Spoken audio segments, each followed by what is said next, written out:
राजस्थान के अजमेर में एक बड़ा रेल हादसा हो गया। जिले के मदार रेलवे स्टेशन के पास साबरमती आगरा सुपरफास्ट ट्रेन के 4 डिब्बे और इंजन पटरी से उतर गए। हादसे में कई लोग घायल हो गए हैं। घटना देर रात 1 बजे की बताई जा रही है। हादसे की जानकारी मिलती बचाव दल मौके पर पहुंच गया।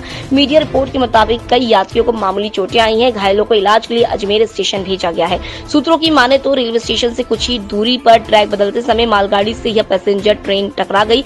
हालांकि हादसे के दूसरे कारणों का भी अभी पता नहीं चल सका है। हादसे की वजह से पटरियां अपनी जगह से डिस्प्लेस हो गई हैं। चुनाव आयोग ने इलेक्टोरल बॉन्ड से जुड़ा अपडेटेड डेटा अपनी वेबसाइट पर अपलोड किया है। इसमें फाइनेंशियल ईयर 2017-18 के बॉन्ड्स की जानकारी भी शामिल है। सुप्रीम कोर्ट में आज मामले की सुनवाई हुई। सुप्रीम कोर्ट ने यूनिकोड की जानकारी नहीं देने पर एसबीआई को लताड़ लगाई। यूनिकोड का डेटा देने का आदेश दिया। डेटा के मुताबिक भाजपा ने कुल 6,986 करोड़ रुपए के चुनावी बॉन्ड कैश कराए हैं। ममता बनर्जी की टीएमसी को 1,397 करोड़, कांग्रेस को 1,334 करोड़ और बीआरएस को 1,322 करोड़ का चंदा मिला है। एमके स्टालिन की पार्टी डीएमके को करीब 655 करोड़ रुपए मिले हैं। जदयू और समाजवादी पार्टी ने निर्वाचन आयोग को बताया कि उन्हें 10-10 करोड़ रुपए के ऐसे चुनावी बॉन्ड प्राप्त हुए जिनके देनदाताओं के बारे में उनके पास कोई जानकारी उपलब्ध नहीं है। पार्टी का कहना है कि हमारे दफ्तर में कोई लिफाफा छोड़ा गया खुला तो 10 करोड़ रुपए के बॉन्ड है। कांग्रेस नेता राहुल गांधी की रविवार को भारत जोड़ो न्याय यात्रा के समापन पर मुंबई के ऐतिहासिक शिवाजी पार्क मैदान में इंडिया ब्लॉक के दिग्गज नेताओं का जमावड़ा लगा। यह नेताओं ने वोटिंग के लिए ईवीएम के इस्तेमाल के खिलाफ आवाज उठाई।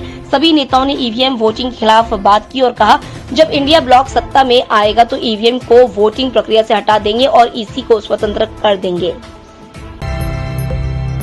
आदर्श आचार संहिता लागू होने के बाद केंद्रीय मंत्री ज्योतिरादित्य सिंधिया को गुना के सर्किट हाउस में रात्रि विश्राम करने के लिए रसीद कटवानी पड़ी। गुना संसदीय क्षेत्र से बीजेपी उम्मीदवार सिंधिया ने पीडब्ल्यूडी विभाग के खाते में 600 रुपए का चालान जमा किया, जिसके बाद उन्हें सर्किट हाउस में रुकने की अनुमति मिली। दरअसल लोकसभा चुनाव के लिए आदर्श आचार संहिता लागू होते ही सर्किट हाउस चुनाव आयोग के अधीन आ गया है। सर्किट हाउस में वीआईपी की हैसियत से रुकने के लिए भी शुल्क देना पड़ता है।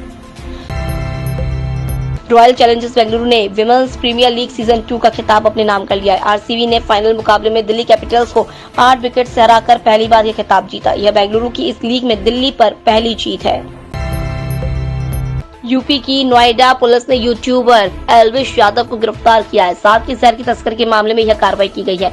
एल्विश यादव की इस मामले में नवंबर 2023 में केस दर्ज किया गया था। पुलिस एल्विश से कई बार पूछताछ भी कर चुकी। गिरफ्तारी के बाद एल्विश को ग्रेटर नोएडा की सूरजपुर कोर्ट में पेश किया गया। कोर्ट ने उसे 14 दिन की न्यायिक हिरासत में भेज दिया है। व्लादिमीर पुतिन लगातार 5वीं बार रूस के राष्ट्रपति बन गए हैं। 15-17 मार्च को हुई वोटिंग में पुतिन को 88% वोट मिले। उनके विरोधी निकोले खार्तोनोव को 4% वोट मिले। व्लादिस्लावा दावनकोव और लियोनिद स्लस्की तीसरे और चौथे नंबर पर है। दिल्ली के मुख्यमंत्री अरविंद केजरीवाल दिल्ली जल बोर्ड से जुड़े मनी लॉन्ड्रिंग मामले को लेकर प्रवर्तन निदेशालय के सामने पेश नहीं होंगे। ईडी ने उन्हें पूछताछ के लिए 17 मार्च को समन भेजकर कहा, आज 18 मार्च को पूछताछ के लिए बुलाया था। आम आदमी पार्टी ने केजरीवाल के न जाने की जानकारी देते हुए ईडी के इस समन को गैर कानूनी बताया है। आपने सोशल मीडिया प्लेटफॉर्म एक्स पर कहा कि जब कोर्ट से अंतरिम जमानत मिल चुकी है तो फिर बार बार समन क्यों भेजे जा रहे हैं। पश्चिम बंगाल की राजधानी में कोलकाता में रविवार देर रात एक मंजिला अंडर कंस्ट्रक्शन बिल्डिंग गिर गई, जिसमें 2 लोगों की मौत हो गई। घटना साउथ कोलकाता के मेटिया ब्रुज की है। अब तक 10 लोगों को बचाया जा चुका है। मलबे में कई और लोगों के दबे होने की आशंका है।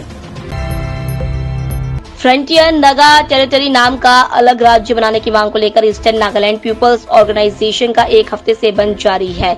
एनपीओ नागा क्षेत्र की 7 जनजातियों की शीर्ष संस्था है। एनपीओ ने धमकी दी है कि अगर उसकी मांग नहीं मानी गई तो इस रीजन में लोकसभा चुनाव का बहिष्कार किया जाएगा। शेयर बाजार में आज यानी 18 मार्च को गिरावट देखने को मिल रही है। सेंसेक्स 56 अंक की गिरावट के साथ 72,587 के स्तर पर खुला। वहीं निफ्टी में भी 33 अंक की गिरावट रही। ये 21,990 के स्तर पर ओपन हुआ। शुरुआती कारोबार के दौरान सेंसेक्स के 30 शेयरों में से 20 में गिरावट और 10 में तेजी देखने को मिल रही है। वहीं पेटीएम के शेयर में आज 5% का अपर सर्किट लगा है।